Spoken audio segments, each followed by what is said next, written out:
नमस्कार साथियों, मैं पंकज वैष्णव आप सभी का स्वागत करता हूं आज के इस सेशन में। आज के इस सेशन में अपने चैप्टर नंबर 5 खनिज तथा ऊर्जा संसाधन के हम अभ्यास प्रश्न देखने वाले हैं। 4 भागों में हमने इसकी थ्योरी को अच्छे से समझा। अब इस 5वें भाग में हम इसके अभ्यास प्रश्न देखेंगे। अभ्यास प्रश्न मतलब इस चैप्टर के पीछे के क्वेश्चन मुख्य रूप से बहुविकल्पीय प्रश्न है, 30 शब्दों में उत्तर देने वाले प्रश्न है और कुछ 100 से ज्यादा शब्दों में उत्तर देने वाले प्रश्न है। एक एक करके तीनों प्रकार के प्रश्न को देखेंगे। तो सबसे पहले पहला प्रश्न है बहुवैकल्पिक प्रश्न, मतलब प्रश्न है और नीचे 4 ऑप्शन है। हमें प्रश्न को पढ़ना है और 4 ऑप्शन में एक को चुनना है जो कि सही हो। तो इसमें पहला प्रश्न है, निम्नलिखित में से कौन सा खनिज अपक्षयित पदार्थ के अवशिष्ट भार को त्यागता हुआ चट्टानों के अपघटन से बनता है। इसमें 4 ऑप्शन दिए हुए हैं। पहला ऑप्शन कह रहा है कोयला, ब कह रहा है बॉक्साइट, स कह रहा है सोना, द कह रहा है जस्ता।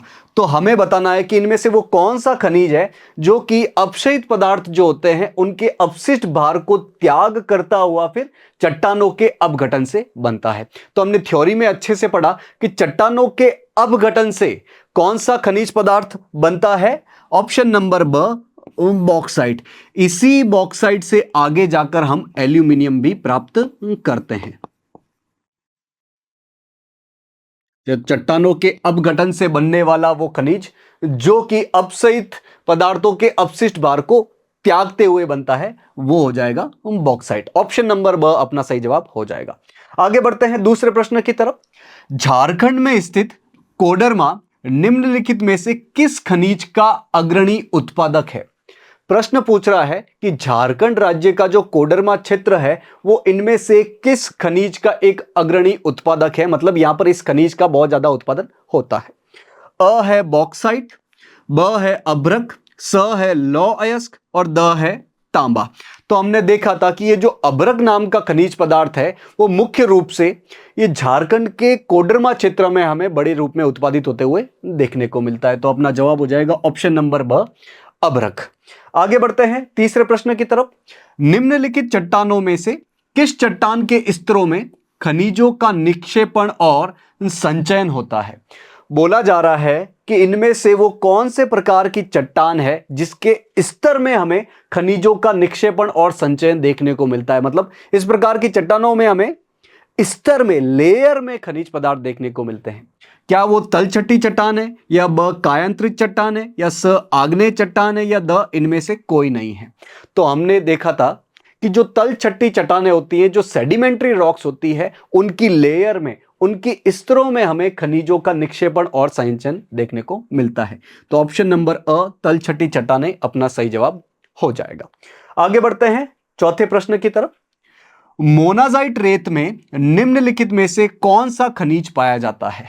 एक रेत का नाम दिया हुआ है मोनाजाइट रेत और पूछा जा रहा है कि इसमें से कौन सा खनिज मिलता है। अ खनिज तेल, ब यूरेनियम, स थोरियम या द कोयला।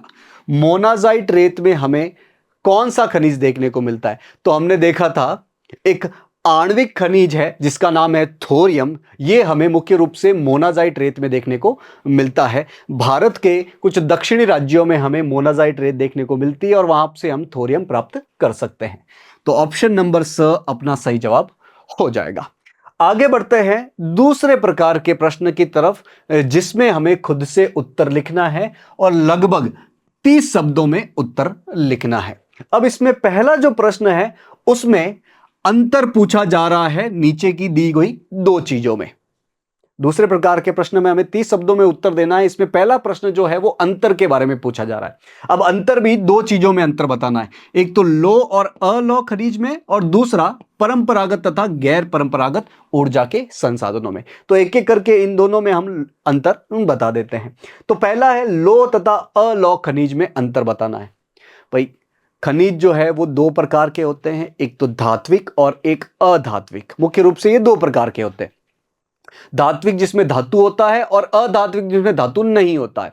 अब धात्विक भी 2 प्रकार के होते हैं, एक तो लौह धात्विक और एक अलौह धात्विक। लौह धात्विक वो खनिज जिसमें लोहे का अंश पाया जाता है और अलौह धात्विक वो खनिज जिसमें लोहे का अंश नहीं मिलता है। तो लौह खनिज कौन सा होता है? एक प्रकार का धात्विक खनिज होता है जिसमें लोहे का अंश शामिल होता है, वो लौह खनिज कहलाता है। जबकि दूसरी तरफ अलौह खनिज, ये भी धात्विक खनिज ही होते हैं। लौह और अलौह दोनों ही धात्विक खनिज ही होते हैं, लेकिन अलौह धात्विक खनिज में लोहे का अंश शामिल नहीं होता है।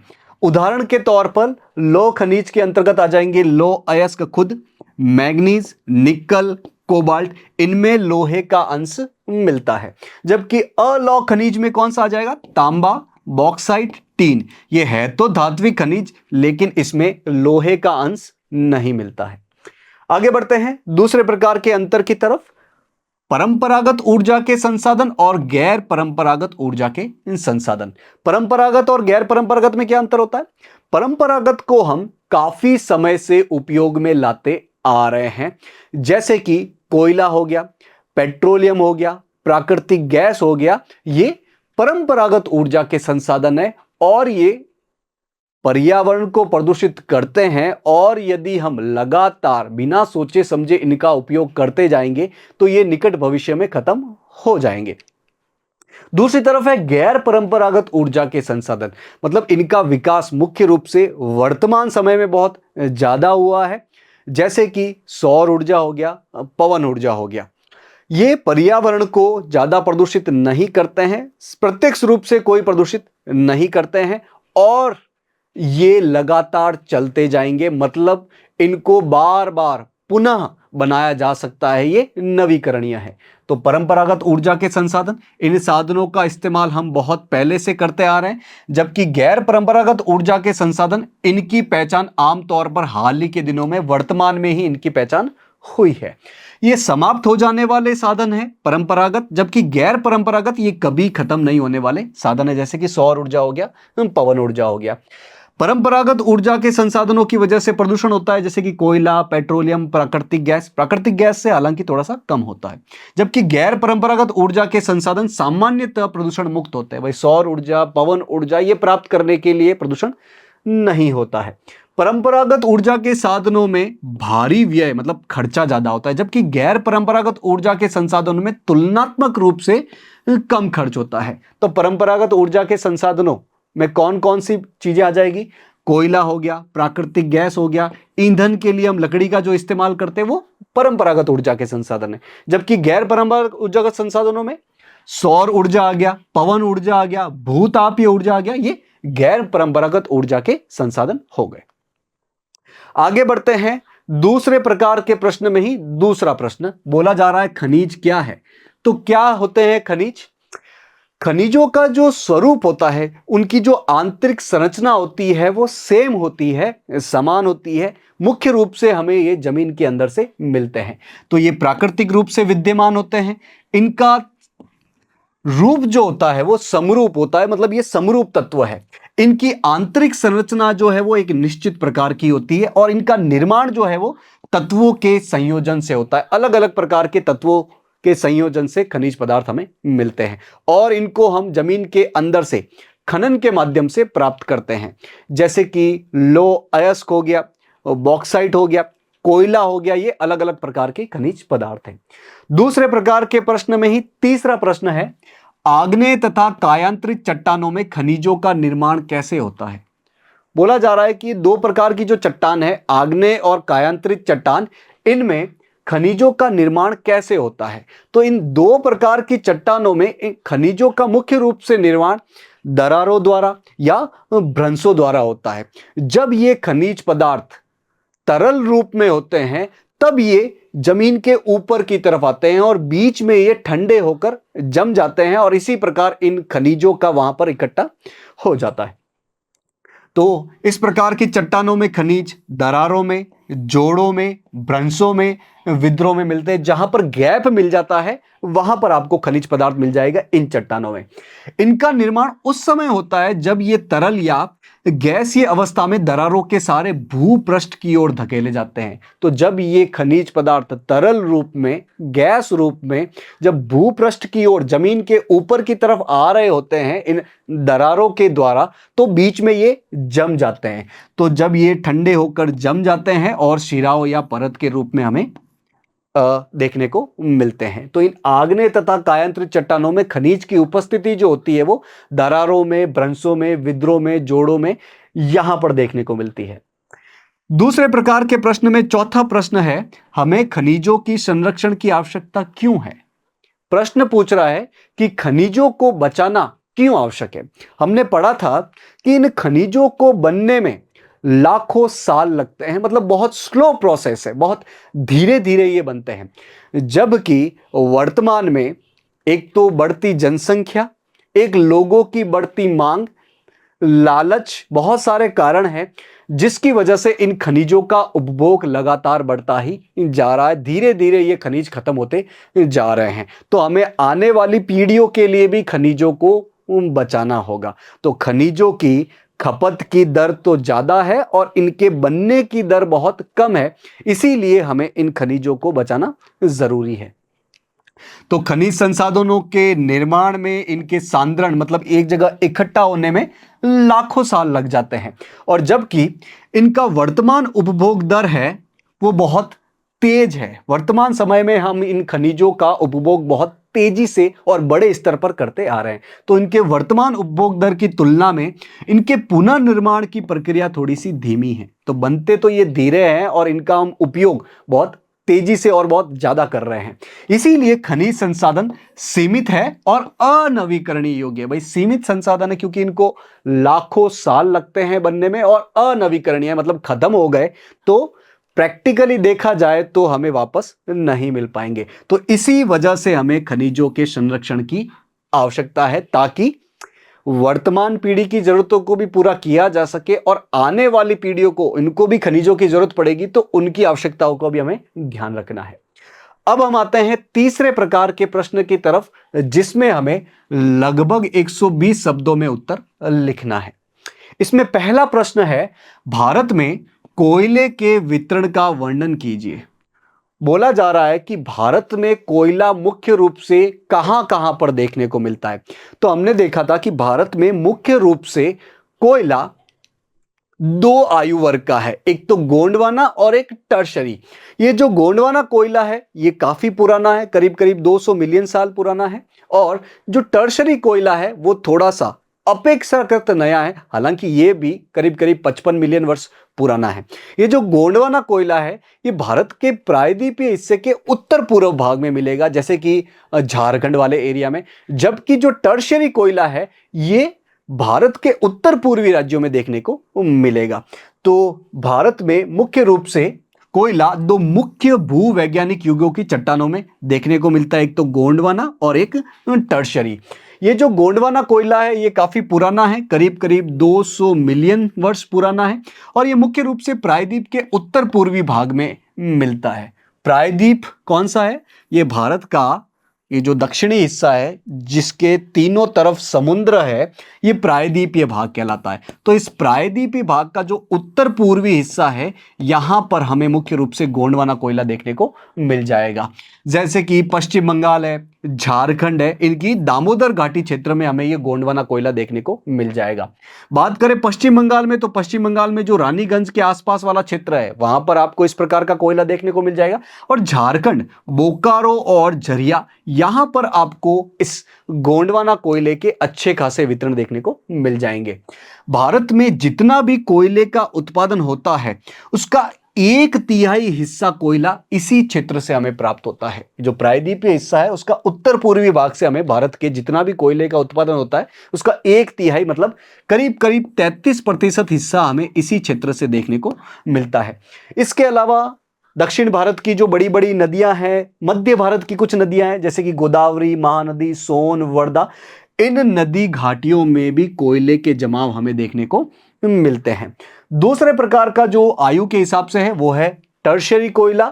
ये गोंडवाना कोयले से थोड़ा सा नया है, हालांकि ये भी 55 मिलियन वर्ष पुराना है।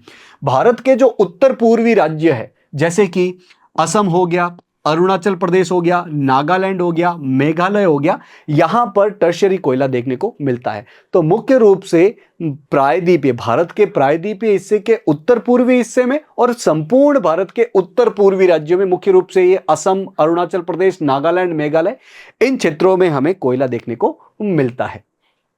120 शब्दों में उत्तर लिखने वाले क्वेश्चन में दूसरा क्वेश्चन है, भारत में सौर ऊर्जा का भविष्य उज्जवल है, क्यों? बोला जा रहा है कि भारत में ये जो गैर परंपरागत ऊर्जा संसाधन है सौर ऊर्जा, इसका भविष्य उज्जवल है। इसका कारण क्या है? आप जानते होंगे कि भारत एक उष्णकटिबंधीय देश है, मतलब भारत में सूर्य का तापमान अच्छा खासा मिलता है, सूर्य की रोशनी अच्छी खासी मिलती है। और ये सौर ऊर्जा कैसे प्राप्त की जाती है? सूर्य की रोशनी से ही, सूर्य के ताप से ही। तो चूंकि भारत में लगभग साल भर ही सूर्य की रोशनी और तापमान मिलता है, तो भारत में सौर ऊर्जा का भविष्य उज्जवल है। साथ ही यदि हम सौर ऊर्जा को अच्छी तरीके से उपयोग में ला पाएंगे तो हम पर्यावरण प्रदूषण से बच पाएंगे। दूसरे देशों पर हमारी जो ऊर्जा के मामले में निर्भरता है वो कम हो पाएगी। साथ ही ग्रामीण क्षेत्रों में जहां पर ऊर्जा का बड़ा भाग लकड़ी काटने, उपलों के माध्यम से प्राप्त किया जाता है, तो वहां पर भी प्रदूषण कम होगा और इन उपलों का उपयोग हम उर्वरक के रूप में, खाद के रूप में खेतों में भी कर पाएंगे। तो इसीलिए भारत में सौर ऊर्जा का भविष्य उज्जवल है। तो भारत में सौर ऊर्जा का भविष्य उज्जवल है, इसके निम्न कारण है। भारत एक उष्णकटिबंधीय देश है, तो इस कारण साल भर बड़ी मात्रा में भारत में सूर्य का प्रकाश प्राप्त होता है। उष्णकटिबंधीय मतलब ये अपनी पृथ्वी के बीचों बीच में जो अक्षांश रेखा है उसे भूमध्य रेखा कहा जाता है। तो इसके आसपास वाला जो हिस्सा होता है, इसके आसपास वाला जो हिस्सा है, यहां पर सूर्य की रोशनी और तापमान साल भर, लगभग साल भर मिलता है, तो यहां पर सौर ऊर्जा की संभावना ज्यादा रहती है। तो भारत भी इसी क्षेत्र में है, कर्क रेखा के ऊपर नीचे की इन तरफ है। सौर ऊर्जा संयंत्रों को ग्रामीण और दूर दराज क्षेत्रों में स्थापित किया जा सकता है। भाई सौर ऊर्जा के लिए जमीन की जरूरत पड़ती है, अच्छे खासे क्षेत्र की जरूरत पड़ती है। तो भारत के जो दूर दराज क्षेत्र है, ग्रामीण क्षेत्रों के आसपास वाला एरिया है, वहां पर सौर ऊर्जा के संयंत्र लगाए जा सकते हैं। सौर ऊर्जा के प्रयोग से ग्रामीण घरों में उपलों तथा लकड़ी पर निर्भरता को न्यूनतम करने में सहायता मिलेगी। ग्रामीण क्षेत्रों में ऊर्जा को बड़ी मात्रा में लकड़ी और उपलों से ही प्राप्त किया जाता है। तो यदि हम सौर ऊर्जा से बिजली प्राप्त कर पाए, ऊर्जा प्राप्त कर पाए, तो मुख्य रूप से ग्रामीण क्षेत्रों में इन चीजों पर निर्भरता कम करने में हमें सहायता मिलेगी। सौर ऊर्जा का प्रयोग पर्यावरण संरक्षण में योगदान देता है और कृषि में भी खाद की आपूर्ति सुनिश्चित करता है।